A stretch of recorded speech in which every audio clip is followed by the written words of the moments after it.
টাকাটা খরচ হয়েছে আমরা চেষ্টা করছি পুরাটা তো আপনি 100% ওইটার পুরাটা ফুলফিল হবে না। আমি এখনো বলছি প্রায়োরিটি হলো গিয়ে মাঠগুলা, মানে আমার মাঠগুলা তৈরি করতে হবে, খুব তাড়াতাড়ি এটার ফল দেখতে পাবেন আর কি। কেন করতে হলো এটা একটা বিষয়, আর হলো যে এটা সোফার যে কাজটা হয়েছে বা যে খরচগুলো হয়েছে এটা কি আপনি রিভিউ করবেন? বাতিল হয়েছে, আপনি জানেন যে আমরা এই মুহূর্তে এত বড় প্রজেক্টে এটা কিন্তু মন্ত্রণালয়ের একটা ব্যাপার থাকে। সো ওখান থেকে আমরা খুব বেশি হাও না নাও না, আর যেহেতু সময় নেই এই জন্য আমাদের যেহেতু লাস্ট ডেট ছিল আগামীকাল, সেই জন্য আজকে আমাদের এটা করতে হয়েছে। যদি আমাদের সিচুয়েশন ইমপ্রুভ করে বা যদি আমরা মনে করি রিভাইজ করে কিছু করা যায় কি না, তাহলে আমরা চেষ্টা করব ওইটা নতুন করে আবার কল করার জন্য। কিন্তু এটা এই মাঠটা আমরা দেখতে যাচ্ছি সবাই মিলে, তার কারণ হচ্ছে এখানে আমাদের যেটা আমরা বলেছি যেই টাকাটা খরচ হয়েছে আমরা চেষ্টা করছি পুরাটা তো আপনি 100% ওইটার পুরাটা ফুলফিল হবে না, কেন আপনি জানেন প্রজেক্টটা অনেক বড় ছিল। ওখান থেকে এখন আমরা এটা ছোটো মানে হয়তো বা মাঠ প্রথম শুরু করব, তারপর স্টেডিয়াম হবে, এটা আসলে আরও পরবর্তীতে আমরা বলতে পারবো আপনাদের।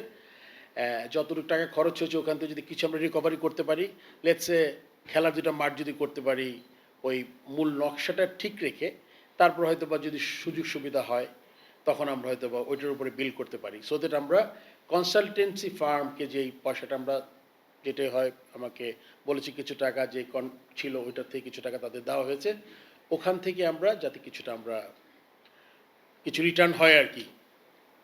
নেক্সট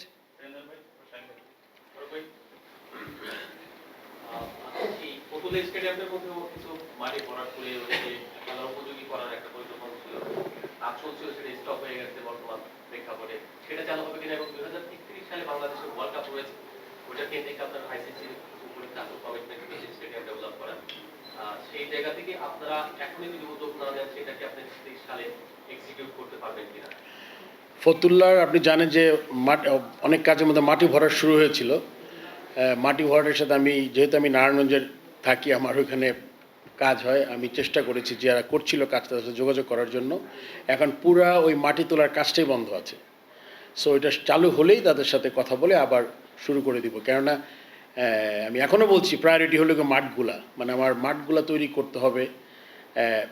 অনেক বড় বাজেটের না, যেটা হলো গিয়ে আপনার মাঠ, উইকেট, ড্রেসিং রুম, যেটা খুব এসেনশিয়াল আপনি জানেন ম্যাচ চালানোর জন্য। তারপর আপনি infrastructure like gallery, international match করার জন্য ওগুলো পরে, বাট ইনিশিয়ালি আমরা বেশ কিছু মাঠ ডেভেলপ করার চেষ্টা করছি। এটা একদম খুব তাড়াতাড়ি এটার ফল দেখতে পাবেন আর কি।